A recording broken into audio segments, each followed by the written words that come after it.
यवतमाळ जिल्ह्यामध्ये खरीप पिकं संकटामध्ये आलेली आहेत। पावसानं दडी मारल्यानं पिकं कोमेजून गेलेली आहेत, तर शेतीला तडेही गेलेले आहेत। त्यामुळे जिल्ह्यात आता कोरड्या दुष्काळाचं सावट निर्माण झाले।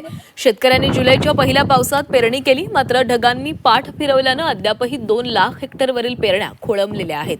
7.5 लाख हेक्टरमध्ये शेतकऱ्यांनी पेरलेले पीक अंकुरले, मात्र पाण्याअभावी आणि उन्हामुळे सोयाबीन, कपाशी, तूर ही पिकं कोमजलेली आहेत। पिकांची वाढ खुंटलेली आहे। 15 दिवस झाले पावसानं दडी मारलेली आहे। पाऊस म्हणजे आता डबलही पेरणीची अवस्था दिसत आहे। डबल पेरलं पण ते अजूनही निघालेले नाही, त्याच्यावर पाऊसच नाही आहे। फार परिस्थिती कठीण आहे आणि या कपाशीच्या उतारामध्ये खूप भरपूर म्हणजे हे येण्याची घट येण्याची शक्यता आहे आणि रोग आहे, बुरशी खूप चढलेली आहे। कपाशीवर रोग एवढा आलेला आहे का भयानकच, आणि मजूर भेटत नाही।